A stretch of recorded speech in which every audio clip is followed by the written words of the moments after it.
Assalamualaikum warahmatullahi wabarakatuh. Perkenalkan, nama saya Rini Yufitri.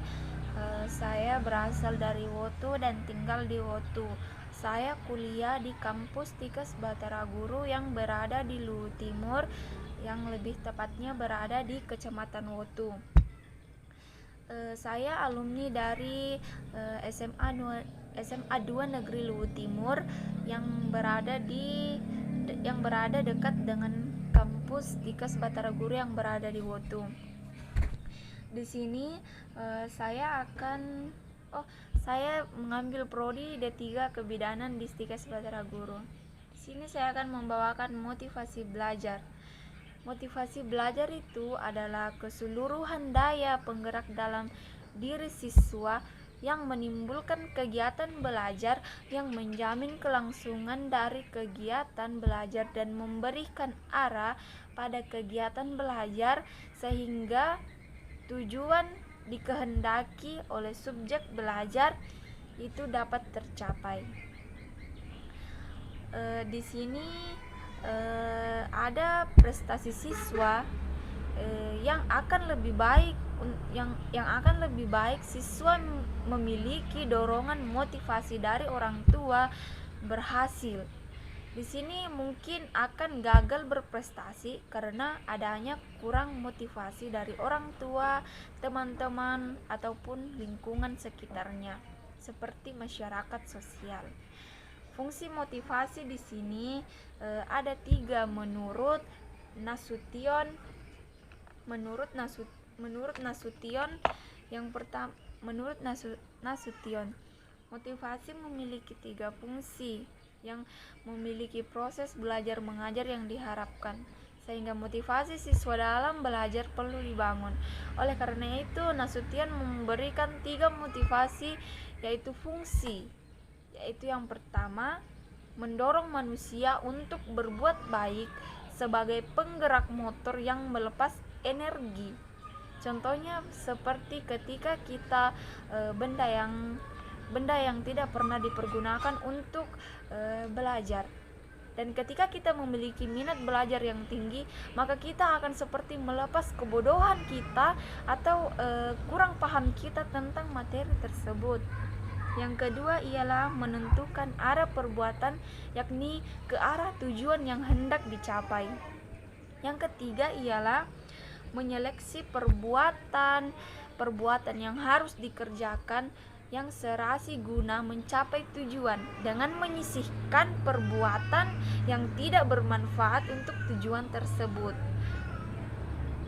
Seseorang melakukan sesuatu usaha karena adanya motivasi yang baik dalam belajar yang akan menunjukkan hasil usaha yang tekun yang didasari adanya motivasi akan dapat melahirkan prestasi yang baik. Di sini MC Cleland dan Atkinson dalam Sriesti mengemukakan bahwa motivasi yang paling penting untuk psikologis pendidikan adalah motivasi berprestasi, di mana seseorang cenderung untuk berjuang mencapai kesuksesan mereka sendiri atau kesuksesan mereka bersama. Maka dari itu mereka memilih kegiatan yang berorientasi untuk tujuan sukses atau gagal. Intensitas motivasi siswa akan sangat menentukan tingkat pencapaian prestasi belajar siswa tersebut. Tingkat prestasi siswa tersebut. Di sini saya akan memberikan jenis-jenis motivasi belajar. Menurut Priyitno, motivasi itu menurut dia motivasi intrinsik, yaitu motivasi yang adalah dalam keinginan bertindak yang disebabkan oleh faktor pendorong dari dalam diri internal individu. tingkah laku individu itu terjadi tanpa dipengaruhi oleh faktor-faktor dan lingkungan, tetapi individu bertingkah laku karena mendapatkan energi dan pengaruh tingkah laku dari dalam diri sendiri yang tidak bisa dilihat dari luar. Maksudnya di sini ialah motivasi intrinsik itu keinginan kita untuk bertindak yang disebabkan oleh faktor pendorong. Contohnya seperti ketika kita ingin bertindak, tetapi tindakan kita itu disebabkan oleh faktor pendorong dari dalam diri atau individu. Tingkah laku individu terjadi tanpa dipengaruhi oleh faktor-faktor dari lingkungan, tetapi individu itu bertingkah laku karena mendapatkan energi yang dipengaruhi tingkah laku dari dalam dirinya sendiri, yang dia tidak bisa lihatkan dari luar, tapi dia lihatkan dari dalam diri dia sendiri. Dalam Priyitno itu berpendapat bahwa motivasi intrinsik itu adalah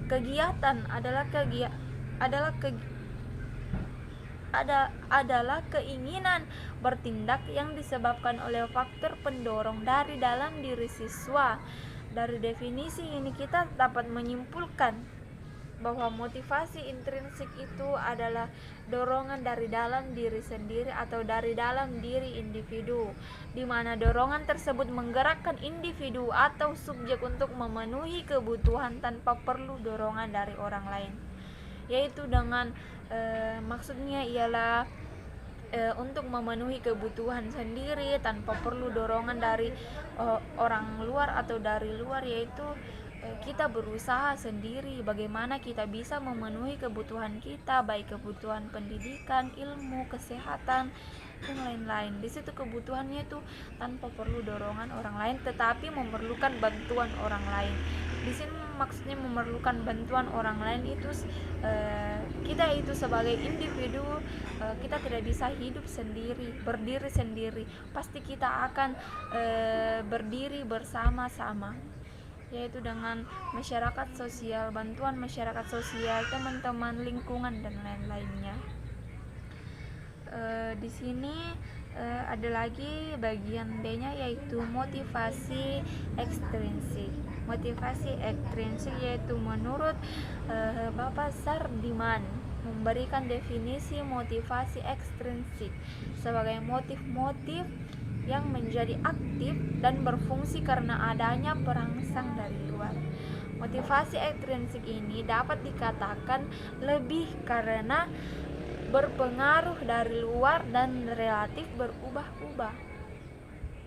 Motivasi intrinsik ini mungkin saya tidak bisa memberikan contohnya karena motivasi intrinsik ini saya kurang memahami bagaimana pendalamannya, bagaimana cara memberikan motivasi intrinsik yang benar.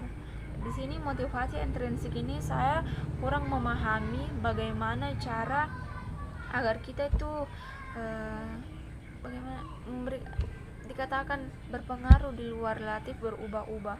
Di sini saya tidak bisa menjelaskan bagaimana motivasi intrinsik ini. Tetapi saya juga manusia, saya mempunyai kekurangan dan saya tidak bisa memberikan kalian motivasi yang mungkin motivasi belajar yang mungkin bisa meningkatkan daya belajar kalian lebih tinggi.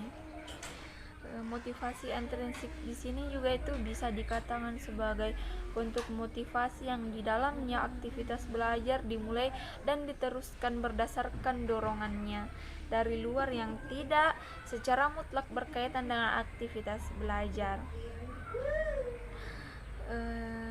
Di sini saya akan menyebutkan juga cara membangkitkan motivasi belajar. Di situ motivasi belajar itu memiliki beberapa poin. Dia di situ memiliki beberapa poin yang mungkin akan memberikan kita cara membangkitkan motivasi belajar kita secara individu, sosial ataupun berkelompok. Di sini kita juga dapat definisikan atau menyimpulkan bahwa seseorang bermotivasi melakukan sesuatu